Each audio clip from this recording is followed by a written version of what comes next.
So, for today's podcast, we're going to have an interesting discussion about really one of our high points that we talk about a lot, and that is New Tech Institute High School. So, we've got two guests here today that are going to chat with me about that.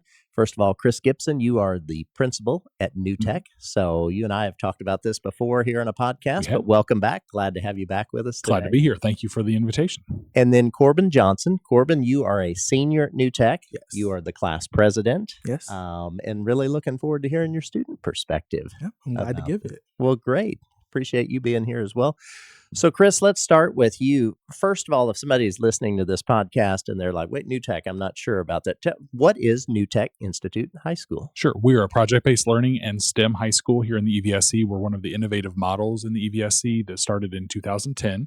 So we're a relatively young school in terms of that. We're in year 15, but we're a full day option for students who like to do projects.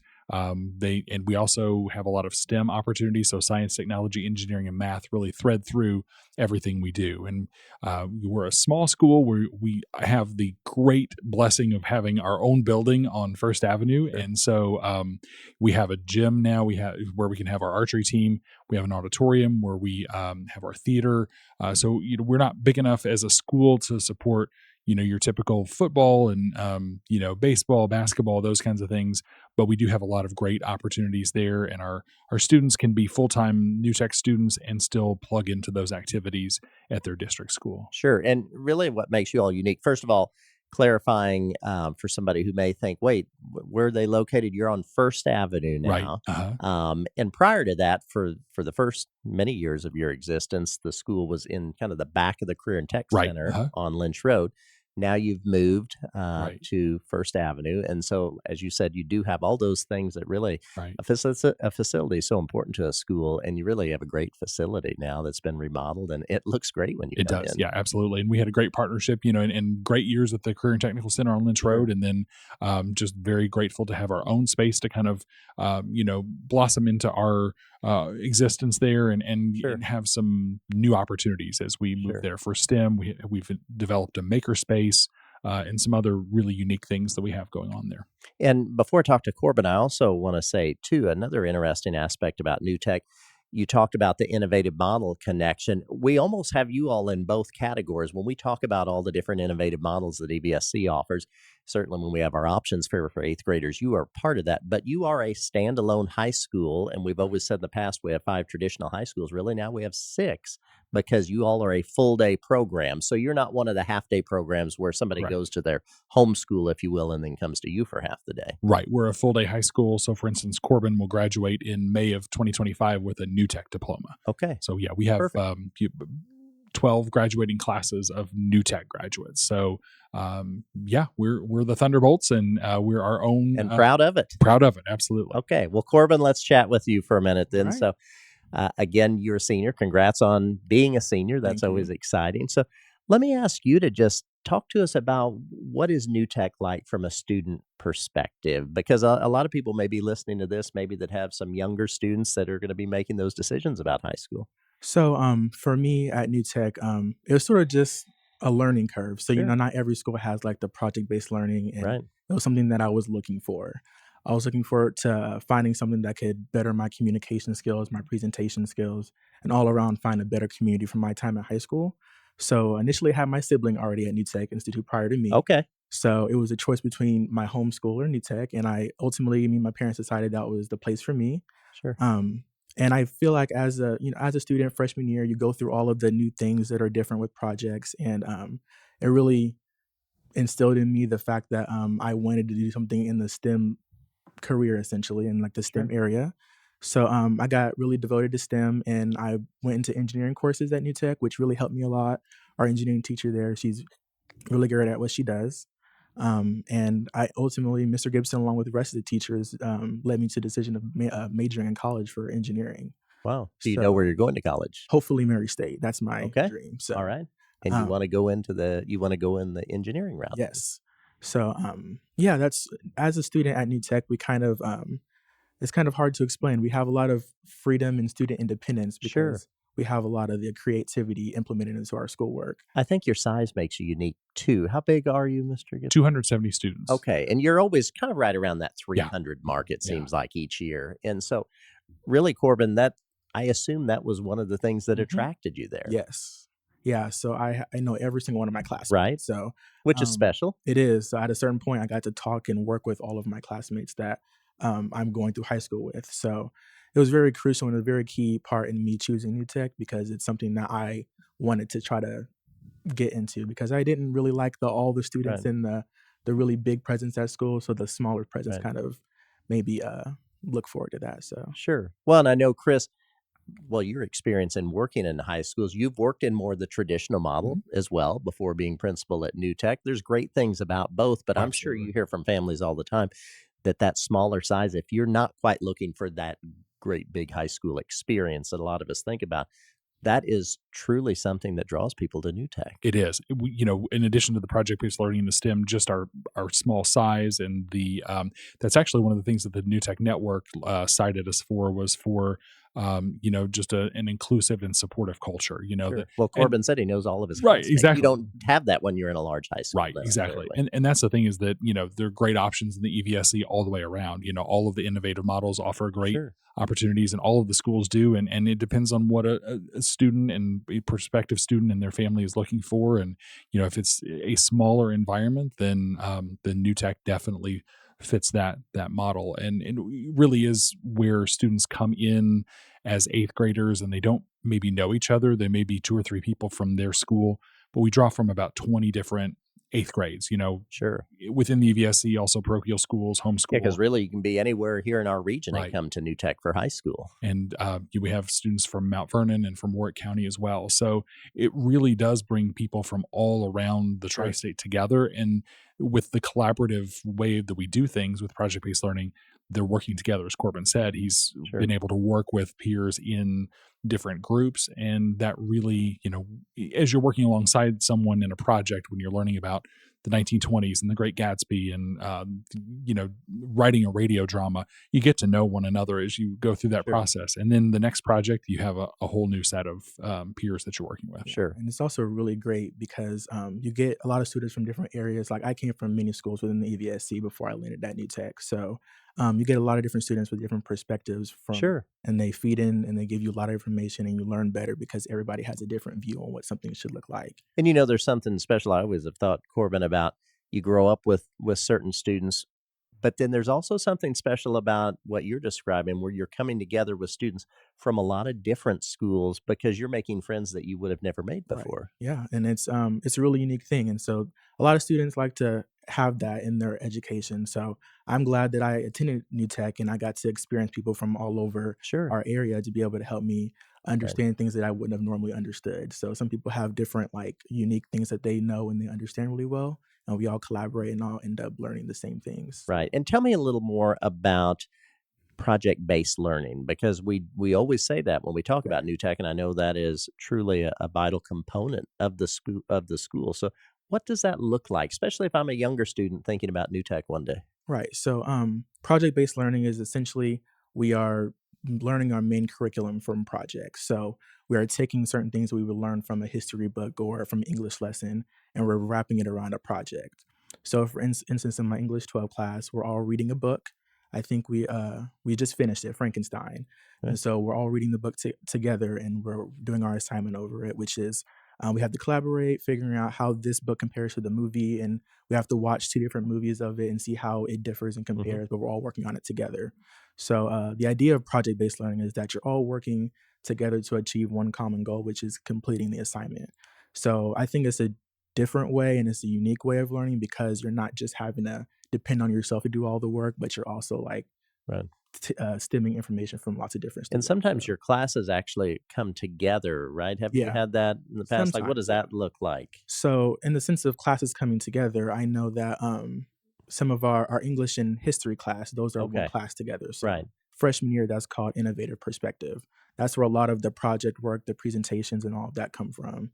And the biggest goal from that is that lots of students don't have the ability to present well, or they don't know how to communicate with others well when regarding projects. So I like to use me as an example. Like freshman year, I couldn't be on a podcast with you all because I probably would be too nervous to do so. And now you seem like a And pro. now I think I'm sort of good at it. But Yeah. so yeah, that's what some of the things that I learned at New Tech during my freshman year. So that collaboration with those two classes combined was really where a lot of us learned those skills. That really is an interesting point you're making, Korbin, because you seem so at ease here having this conversation. But you're saying a few years ago, you wouldn't have been at this point. I don't think so. Yeah, because everybody's 13, 14 going into high school. Not a lot of other schools like really teach presentation skills. If so, it's not like For you all, it's just an ongoing it's just thing. ongoing Right. thing. So not all the Right. time. So that's mainly where all of our skills come from. And Sure. freshman and sophomore year is sort of where we get a lot of that. Sure. And the type of skills that really are going to pay dividends when students go to the university level. Absolutely. Oral communication, written communication, the ability to collaborate, and also agency, which is the grit, resilience, the ability to respond to setbacks, and just seeing those different connections. You mentioned the connections between English 9 Right. and U.S. history. The project they're working on now is kind of one of the projects that kind of even as seniors remember back with fond memories of that. But the 1920s project, where they're reading The Great Gatsby, they're learning about the history of the 1920s. So they're still meeting state standards in English 9 and U.S. history, but then they synthesize that into a radio show. Okay. So kind of similar to what we're doing here. Right, They right. kind of look back at the 1920s with the newscast. They interview famous figure. I know one person's interviewing Al Capone, one person's interviewing Coco Chanel, Babe Ruth. A lot of creativity yeah, in it projects just like this. Gives a lot of outlet for that innovation and creativity. Right. I certainly don't want to forget to include this in our discussion. You mentioned it earlier. Tell me about the distinction you all just got recently that I know is a pride point for you all, Absolutely. The New Tech Network lifts up which is national. a national network of about 200 project-based learning Okay. schools. So similar to our New Tech. Right, absolutely. And so they all embody project-based learning and trust, respect, responsibility. So each year there's the process to go through the Spotlight School designation, which is basically where we analyze our inner workings and just see, how do we stack up and how do we meet benchmarks in different rubric areas. So around equitable instruction and then that supportive and inclusive culture.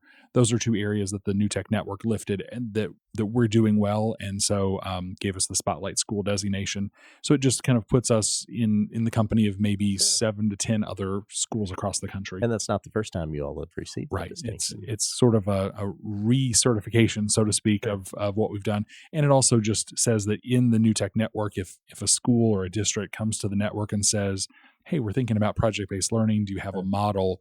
Then the network can direct somebody to our school. And we've had visitors from districts in Kentucky and Indiana, just that are exploring different Sure. ways of doing things and come to us sort of as a model or an exemplar for how project-based learning is going. Sure. Well, congrats to Thank you on that. It's a Korbin, great team. well, I mean, it's a team thing. We've got a great staff. you really do have a cohesive staff, too, We do. that really believes in this approach, I think Absolutely, is a good yeah. way to say it. And our families. I mean, it's just all the stakeholders. It's really Right. a team culmination of Right.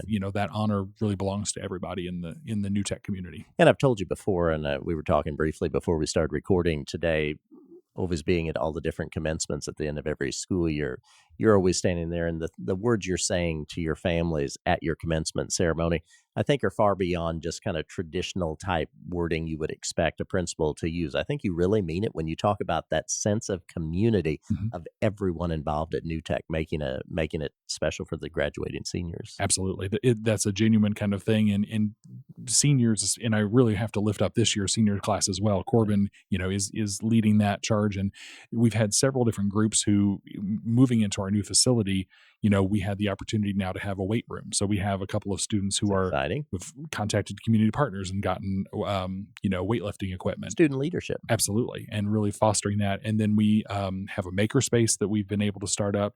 And then as a young school that kind of started as libraries weren't necessarily a Sure. thing, we didn't have an official or a formal library before. And so Korbin and a couple of his Yeah, I want to hear about classmates have really led the charge to have a New Tech library. So how have you led the charge? Tell us about that. Obviously, leadership is important to you if you're class president. So Right. let's hear about that. So initially, it was also a English project. So we'll Okay. have to have a senior So an project and extension of a project extension of a then. project. So we had volunteer hours we had to gain, and so me and my friend Eli, we decided to make a library for New Tech because we've never had one, and we're just getting our new building, so we So thought how we'd do you use start a the space. library?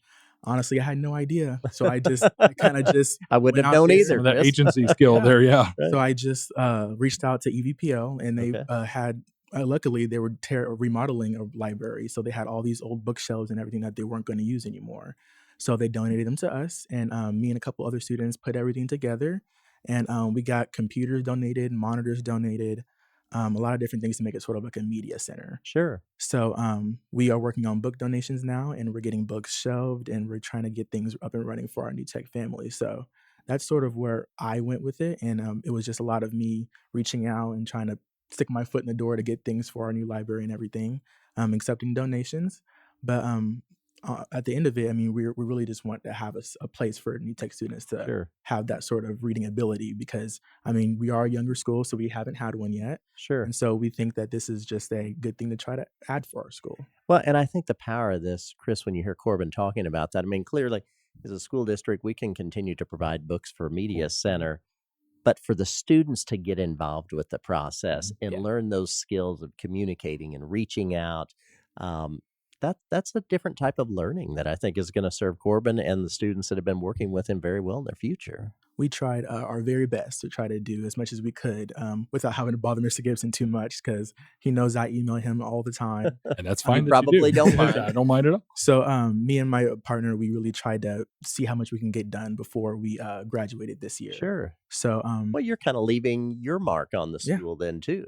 that was kind of the goal. I just wanted to make sure, students had that sort of place and leave my sort of Sure. mark. And, it's going to be sad to graduate, but, I wanted Right. to make sure I left something for New Tech. Well, a lot of us, as we remember high school or we're around our high schools now, you see benches outside, things like that senior classes over the years, sometimes several decades old, have donated. This is definitely something you all are doing to leave your mark, not only for the students there now, but in years to come. Yeah.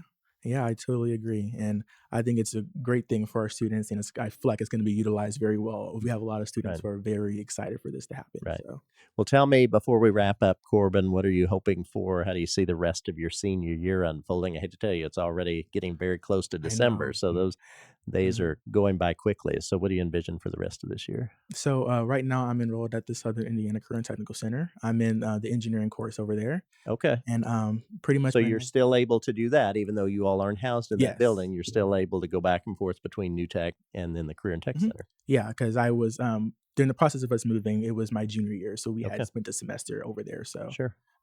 so yeah, I'm planning on finishing the course. And I have an internship lined up for myself in Henderson with an engineering company. Great. So I plan on finishing that and just focusing on my grades and finishing senior year strong. Well, that is fantastic. And Chris, I know you all are looking forward to another good rest of this school year with Absolutely. everything going on. But anything that we haven't covered that you'd like people to know if they're watching this and thinking, I want to learn more about New Tech? There are a lot of opportunities to find out, just more information about New Tech, certainly on EVSC's social media, on our social media, our website. And also, if there's an eighth grader out there and their family is interested in New Tech, certainly reach out to us. You'll be happy to give them a Yeah, tour, talk absolutely. to them. And even shadow for a day as well. It's almost like That's a great a experience. college visit. Right. It's a high school visit essentially. And as I've visited with eighth graders here recently, even including this afternoon, the target is walking across the stage in May of 2029 with their high school diploma. Right. And that when they're in the EVSC, the options that they have there for them are phenomenal. And so no matter what pathway they choose, as eighth graders, they're making decisions now that are going to impact them, as they head toward that ultimate target of graduating in May of 2029. And it seems like it's far in the distance, but as Corbin can attest to, It gets here quickly, doesn't yeah, it, yes. Corbin? Yeah. fall of 2020 One. is when you were looking at that, and it Sure. doesn't seem like that long ago, just coming out of COVID. I and know. then you're going to be graduating in May. So Right. there's just that cycle, and just certainly we're a little bit, we do things differently. And so I think just if prospective families and students have questions, Right. we also try to be very transparent that we, want to welcome families in and just see what we do and be glad to do a tour or, a phone call, however we can share Sure. information about new tech. Well, that sounds fantastic. Well, Chris Gibson, principal at New Tech, we appreciate you taking the time to talk to us. Thank you so much. Korbin Johnson, senior class president at New Tech. We wish you the very best for the rest of your senior year. And after graduation, I think you've got a bright future ahead of you. So thank you for talking to us today. Thank you. I appreciate it.